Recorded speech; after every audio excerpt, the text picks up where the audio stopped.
ውድ የፈታ ቤተሰቦች የከበረ ሰላምታችን በያላችሁበት ይድረሳችሁ። ለተሰኙ የምሽት መረጃዎችን እንሆ ብለናል። እንደተለመደው መረጃውን በቅድሚያ በማስተዋወቅ እንጀምር። የአማራ ክልል ውጊያ እንደቀጠለ ነው። መከላከያ ሰራዊት በይፋዊ ትስስር ገጹ ባጋራው መልእክት በሰሜን ጎጃምና ደቡብ ጎንደር በሁሉም ዞኖች የሚገኙ የሰራዊት ክፍሎች በወሰዱት እርምጃ ድል ተቀዳጅቻለሁ ብለዋል። መረጃው የጥንቅራችን አካል ነው። እናት ፓርቲ በአማራ ክልል ውጊያ የድርድር ጥያቄ አቅርቧል። ፓርቲው መንግስት ከግፋ በለው አካሄዱ ቆም ብሎና ወደ ቀልቡ ተመልሶ ሁሉን አካታች ፖለቲካዊ ድርድር ማካሄድ አለበት ብለዋል። ዝርዝር መረጃውን እናደርሳለን። የአብን ሊቀመንበሩ የባህር በርን ጉዳይ አስመልክተው ያስተላለፉት መልእክት አነጋጋሪ ሆኗል። አመራሩ ባህር ዳርቻ ላይ የተነሱትን ምስል አያይዘው ባስተላለፉት መልእክት ቫይታሚን ባህር ለሁሌም ጤናማ ህይወት ይመከራል ብለዋል። አብን ከሰሞኑ በሰጠው መግለጫ ከኤርትራ በኩል ከበድ ያለ ትችት ባስተናገደበት የተጋራው የአመራሩ መልእክት አነጋጋሪ ሆኗል። እኛ መረጃውን ይዘናል። እስራኤል የሚሳኤል ጥቃት ደርሶባታል። የሀገሪቱ ሴኩሪቲ ካቢኔ የሚባለው አካል ጥሪ ያስተላልፏል። የእስራኤል መንግስት 7 እጥፍ ምላሽ ጠብቁ እያለ ነው። በዚህ ማል የእስራኤል የውጭ ጉዳይ ሚኒስትር አዲስ አበባ ተከስተዋል። ጥንቅራችን በዚሁ ዙሪያ የሚያደርሳችሁ መረጃ አለ። ኢትዮጵያ የነዳጅ ኢነርጂን በኤሌክትሪክ ኢነርጂ ለመለወጥ እንቅስቃሴ እያደረገች መሆኑ ታውቋል። አዲስ አሰራር ነው። ከሱዳን ጋር የሚደረግ ልውውጥ ነው። መረጃው የወጣው ከወደ ሱዳን ነው። ጥንቅራችን ከያዛቸው መረጃዎች መካከል ነው። የኬንያው ፕሬዝዳንት ዊሊያም ሩቶ ያልተጠበቀ ድርጊት ገጥሟቸዋል። የልማት ስራዎችን ለማስጀመር በአንድ ግዛት ተገኝተው ለህዝብ ንግግር እያደረጉ ባሉበት ድንገት ከህዝቡ መሃል በተወረወረ ጫማ እጃቸውን ተመተዋል። ኬንያውያን በክስተቱ ከፍተኛ ውዝግብ ውስጥ ገብተዋል። የኬንያ መንግስት ጉዳዩ አሳፋሪ ነው ሲል፣ ሌሎች በኢኮኖሚ የተነሳ የህዝቡን ተቃውሞ ያንጸባረቀ ነው ብለዋል። ጫማውን ወርውረዋል የተባሉም ተጠርጣሪዎች ታስረዋል። ክስተቱን በዝርዝር እንመለከታለን። እስከ ፍጻሜ አብራችሁን ቆዩ። የምንለቃቸው ዕለታዊ ትኩስ ዜናዎች እንዲደርሷችሁ ላይክ፣ ሼር፣ ሰብስክራይብ ማድረግ እንዳትረሱ።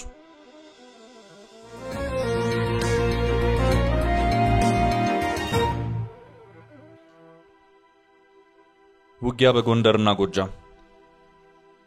የአማራ ክልል ውጊያ እንደቀጠለ ነው። መከላከያ ሰራዊት በይፋዊ ትስስር ገጹ ባጋራው መልእክት በሰሜን ጎጃምና ደቡብ ጎንደር ውጊያዎች 95 የሚሆኑ የፋኖ ኃይሎችን ደምስሻለሁ ሲል አመልክቷል።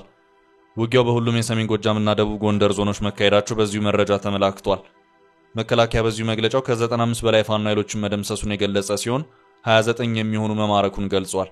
የምስራቅ እዝ ዘመቻ መምሪያ ኃላፊ ኮሎኔል ተሾማ አስማማው የሰራዊቱ ክፍሎች በተሰማሩባቸው ቀጠናዎች የህብረተሰቡ የዕለት ተዕለት እንቅስቃሴ እንዳይስተጓጎልና የተጀመሩ መሰረተ ልማቶች ተጠናክረው እንዲቀጥሉ ለማስቻል ታጣቂውን የማጥፋት ተልዕኮ ተጠናክሮ ቀጥሏል ሲሉ አመልክተዋል።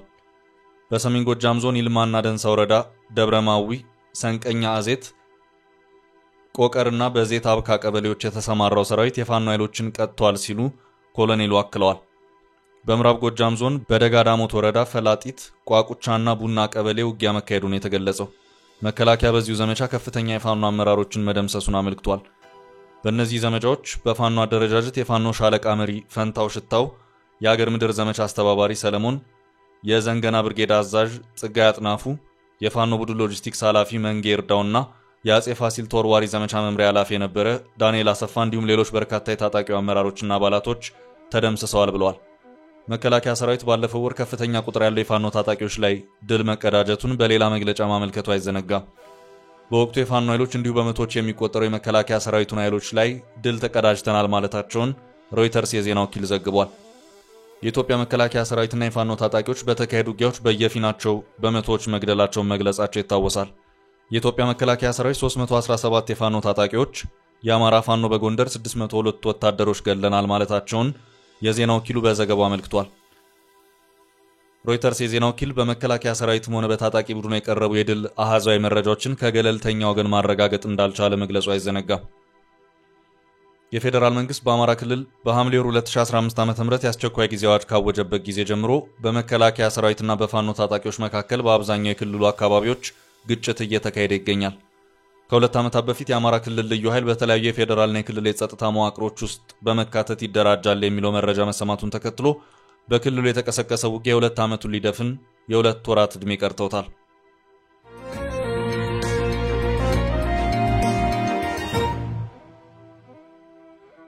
ወደ ቀጣይ መረጃ አለፍ። እስራኤል መልእክተኛዋን 4 ኪሎ ላከች። እስራኤል በዴቪድ ቤንጎሪዮን ኤርፖርት የሚሳኤል ጥቃት በደረሰባት በማግስቱ የእስራኤል ውጭ ጉዳይ ሚኒስትር ጌዲዮን ሳር አዲስ አበባ ገብተዋል። የውጭ ጉዳይ ሚኒስትሩ ጌዲዮን ሳር በአዲስ አበባ ቆይታቸው ከጠቅላይ ሚኒስትር አብይ አህመድ ጋር ጭምር የሚመክሩ መሆኑን የታይምስ ኦፍ እስራኤል ዘገባ አመልክቷል። የውጭ ጉዳይ ሚኒስትር ጌዲዮን ጢሞቴዎስም የዚሁ ምክር አካል መሆናቸውን ዘገባው አክሏል። ዛሬ ከሰዓት በኋላ ሁለቱ ሚኒስትሮች መክረዋል። የውጭ ጉዳይ ሚኒስትሩ ወደ አዲስ አበባ ከማምራታቸው በፊት የእስራኤል ግዙፉ የዴቪድ ቤንጎሪዮን ኤርፖርት የሚሳኤል ጥቃት ደርሶበታል። ጥቃቱ የደረሰው በትላንትናው ዕለት ነው። በእስራኤል ጥቃቱን ያደረሱት የየመኖቹ ሁቲ ታጣቂዎች ናቸው። ሚሳኤሉ ኢራን ሰራሽ ነው ተብሏል። እስራኤል በመከላከያ ሚኒስትሯ በኩል 7 እጥፍ እበቀላለሁ ብላለች። የእስራኤሉ ጠቅላይ ሚኒስትር የበቀል ዱላችንን በቅርቡ ጠብቁ ብለዋል። የየመን ሁቲዎችም የሚሳኤል ጥቃታችን ይቀጥላል ብለው የዛቱ ሲሆን በዚሁ መሃል ደግሞ በድንገት የእስራኤል የውጭ ጉዳይ ሚኒስትር ጌዲዮን ሳር አዲስ አበባ ተከስተዋል። በውጭ ጉዳይ ሚኒስትር በኩል የተለቀቀው መረጃ ያመለከተው ዴቪድ ሳር አዲስ አበባ የገቡት ለይፋዊ ጉብኝት ነው። ከውይይቶቹ ነጥቦች መካከልም የግብርናው ትብብር ዋነኛው ነጥብ ነው የሚል መረጃ ወጥቷል። የውጭ ጉዳይ ሚኒስትሩ ጌዲዮን ሳር ቦሌ ዓለም አቀፍ አውሮፕላን ማረፊያ ሲደርሱ የውጭ ጉዳይ ሚኒስትር ዴኤታ አምባሳደር ብርሃኑ ጸጋዬ አቀባበል ያደረጉላቸው መሆኑ ታውቋል። ይኸው የሚኒስትሩን የኢትዮጵያ ጉብኝት አስመልክቶ መረጃውን የለቀቀው የኢትዮጵያ ውጭ ጉዳይ ሚኒስቴር ሚኒስትሩ በጉብኝታቸው የኢትዮጵያና የእስራኤልን የሁለትዮሽ ግንኙነት ማጠናከር በሚቻልባቸው ሁኔታዎች ላይ ከኢትዮጵያ መንግስት ባለስልጣናት ጋር ውይይቶችን ያደርጋሉ ተብሎ ይጠበቃል ሲል አስታውቀዋል። እስራኤል በኢራን ላይ ጥቃት መሰንዘር አይቀሬ ነው እያለች ሲሆን የአሁኑ የየመን ሁቲዎች ጥቃትን ምላሽ ያስፈልገዋል እየተባለም ነው። ፕሬዚዳንት ዶናልድ ትራምፕ በቅርቡ ወደ ሳውዲ አረቢያ የሚያመሩ በመሆኑ ከእሳቸው ጉብኝት በፊት የሚሰነዘር ማናቸውም ጥቃት ቀጠናውን የሚያውክ በመሆኑ ሁሉም ነገር እንዲዘገይ የተደረገ መሆኑን የታወቀው።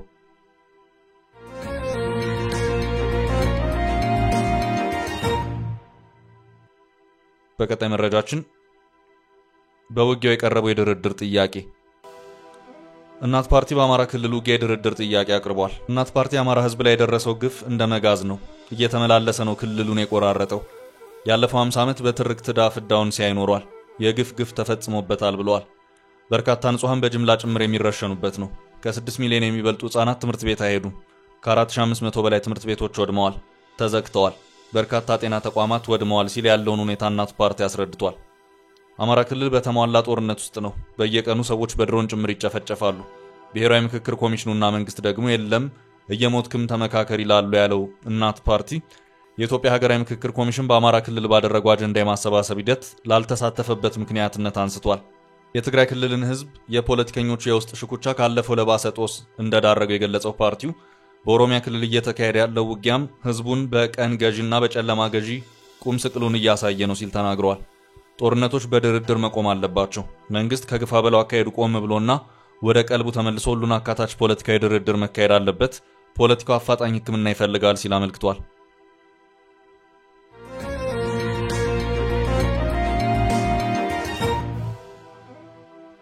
በቀጣይ መረጃ አብን ለኤርትራ ያጸፋ ምላሽ። የአብን ሊቀመንበሩ የባህር በርን ጉዳይ አስመልክቶ ያስተላለፉት መልእክት አነጋጋሪ ሆኗል። አመራሩ ባህር ዳርቻ ላይ የተነሱትን ምስል አያይዘው ባስተላለፉት መልእክት ቫይታሚን ሲ ወይም ቫይታሚን ባህር ለሁሌም ጤናማ ህይወት ይመከራል ብለዋል።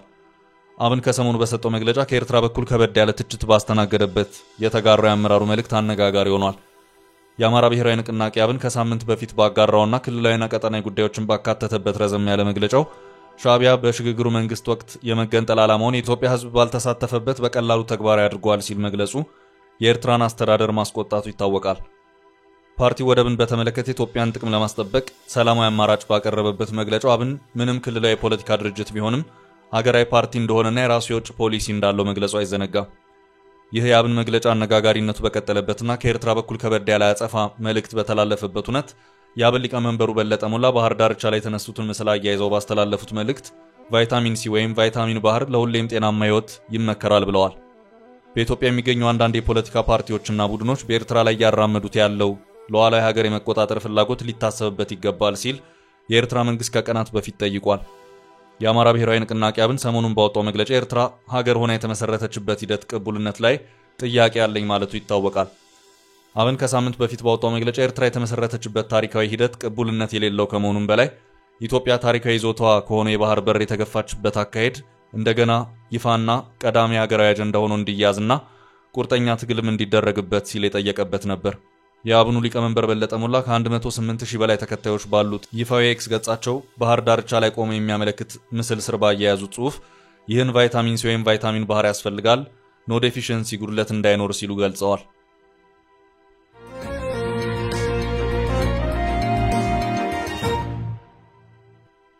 ወደ ቀጣይ ርዕስ አለፍን። ኢትዮጵያ የነዳጅና የኤሌክትሪክ ኢነርጂ ልውውጥ ውስጥ ልትገባ ነው። ኢትዮጵያ አዲስ የነዳጅ የግዢ ስርዓት ውስጥ ልትገባ ነው። የግዢ ስርዓቱ ኢነርጂ በኢነርጂ የሚደረግ ልውውጥ መሆኑ ታውቋል። ይህንን ጉዳይ በተመለከተ ከሰሞኑ የሱዳን ኤነርጂና ፔትሮሊየም ሚኒስትር መናገራቸውን ያረጋገጠው አንድ የዋሽንግተን ፎረም የተባለ አካል ነው። ሱዳን በአሁኑ ሰዓት ከባድ የሆነ ኤሌክትሪክ እጥረት የገጠማት ሲሆን ይህንን እጥረትም መፍትሄ ለመስጠት ከኢትዮጵያ ከፍተኛ መጠን ያለው ኤሌክትሪክ ኃይል አስፈልጓታል። ከሌሎች ሀገራት በጅቡቲ ወደብ ነዳጅ የሚያስገባው የኢትዮጵያ መንግስት ደግሞ የነዳጅ ወጪውን መቀነስ ይፈልጋል። መረጃው በዚህ መሃል ነው ኢትዮጵያና ሱዳን የኤነርጂ መለዋወጥ ሂሳብ ውስጥ መግባት የፈለጉት። በዚሁ መሰረትም ኢትዮጵያ ለሱዳን ኤሌክትሪክ ኃይል ታቀርባለች፣ ሱዳን ከዚሁ ጋር ተመጣጣኝ የሆነ ነዳጅን ለኢትዮጵያ ትሰጣለች። ሁለቱ ሀገራት የሚለዋወጡት ኢነርጂ በየትኛው የነዳጅ አይነት ነው የሚለው ግን አልተብራራም። አንዳንድ መረጃዎች የሱዳን የኤነርጂ አቅርቦት የማብሰያ ጋዝን ብቻ የሚመለከት ነው እያሉ ነው። ሱዳን ቀደም ብሎም ከኢትዮጵያ ኤሌክትሪክ ኃይልን ስታገኝ የቆየች ሲሆን ይሁንና በአገሪቱ ጦርነት በመቀስቀሱ የኤሌክትሪክ አቅርቦቱ በ90 በመቶ ደረጃ መቀነሱን በኢትዮጵያ በኩል ሲገለጽ ቆይቷል። ይህ ብቻ ሳይሆን ሱዳን የተጠቀመችበት የኤሌክትሪክ ፍጆታንም ያልከፈለች መሆኑን የታወቀው። ኢትዮጵያ ለሱዳን፣ ለኬንያና ለጅቡቲ ኤሌክትሪክ ኃይልን በሽያጭ ታቀርባለች። የአገሪቱ ኤነርጂና ፔትሮሊየም ሚኒስትር በዚሁ የሱዳን የእርስ በርስ ጦርነት ሱዳን የኃይል ማመንጫ ማዕከላቷን፣ የኃይል ማከፋፈያዎቿንና የኃይል ማስተላለፊያ መስመሮቿን አጣለች። እስከ 800 ኪሎ ሜትር የሚሆነው የአገሪቱ ኤሌክትሪክ ማስተላለፊያ መስመር ውድመትና ዘረፋ ተፈጽሞበታል። እስካሁን ባለው ሁኔታ በዚሁ በሱዳን በኩል ስለወጣ ኤነርጂ ልውውጥ መረጃ በኢትዮጵያ መንግስት የተባለ ነገር የለም።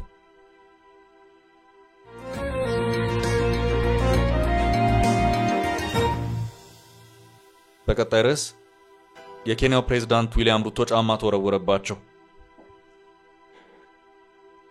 በሳምንቱ መጨረሻ እሁድ ዕለት በኬንያ በተካሄደው ህዝባዊ ስብሰባ ላይ ንግግር እያደረጉ የነበሩት የሀገሪቱ ፕሬዝዳንት ዊሊያም ሩቶ ያልተጠበቀ ነገር ገጥሟቸዋል።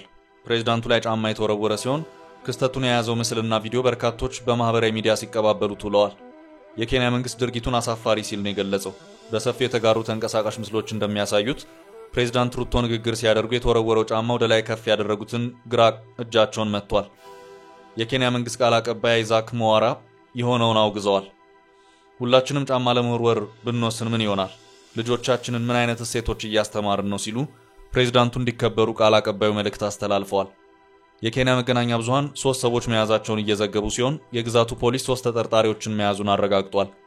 ፖሊስ 3ቱ ግለሰቦች የ18፣ 20 እና 22 ዓመት ወጣቶች መሆናቸውን ገልጾ ሁሉም ወንዶች ሲሆኑ የ18 ዓመት ወጣት ጫማውን ስለመወርወሩ በቪዲዮ ማስረጃ ተገኝቶበታል ብሏል። ሌሎቹ ሁለቱ ፕሬዝዳንቱ ንግግር እያደረገ ባለበት ሲቃወሙና ሲጮሁ እንደነበር የፖሊስ መረጃ አመልክቷል። 3ቱም ወጣቶች ከአንድ አካባቢ የመጡ መሆናቸውም ተዘግቧል። ሆኖም ምርመራው መቀጠሉን ነው ፖሊስ የገለጸው። አንዳንድ የሀገሪቱ የፓርላማ አባላትም ከፍተኛ የጸጥታ ክፍተት መሆኑን በማንሳት ጫማ መወርወሩን ተችተዋል።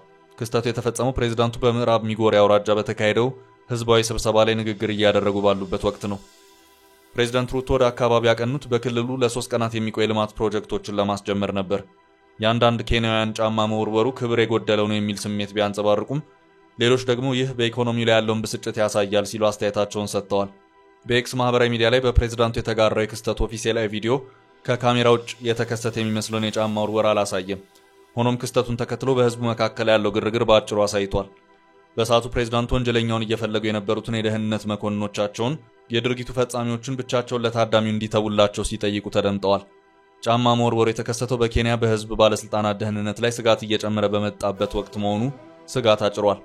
ባለፈው ሳምንት አንድ የተቃዋሚ ፓርቲ የፓርላማ አባል በዋና ከተማዋ ናይሮቢ በሞተር ሳይክል ላይ በነበሩ ታጣቂዎች መገደላቸው ይታወሳል።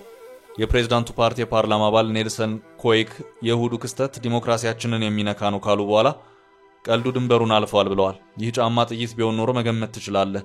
ሰዎች በፕሬዝዳንቱ ደህንነት ላይ ይቀልዳሉ። አንድ ሰው ጫማውን አውልቆ በፕሬዝዳንቱ ላይ በመወርወሩ በጣም ድፍረት የተሞላበት እርምጃ ወስዷል ብለዋል።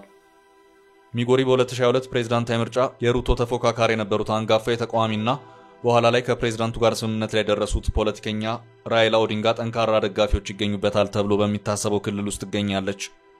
ባለፈው ዓመት ከተካሄደው ተከታታይ ጸረ ታክስ ሰልፎች በኋላ በመጋቢት ወር በኦዲንጋና ሩቶ መካከል በአገሪቱ ውስጥ ያለውን ጥረት ለማርገብ ስምምነት ተፈርሟል። ሩቶ እንደ አውሮፓውያኑ በ2022 ፕሬዝዳንት ከሆኑ በኋላ በኑሮ ውድነትና በታክስ ጭማሪ ምክንያት ከኬንያውያን ተቃውሞ ገጥሟቸዋል።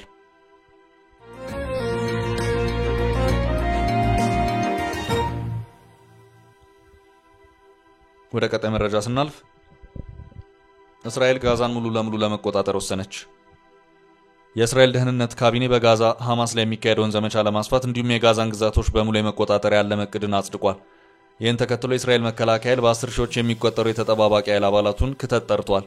ይህ ዕቅድ ተግባራዊ የሚሆነው የአሜሪካው ፕሬዝዳንት ዶናልድ ትራምፕ በሚቀጥለው ሳምንት ቀጠናውን ከጎበኙ በኋላ ነው ተብሏል።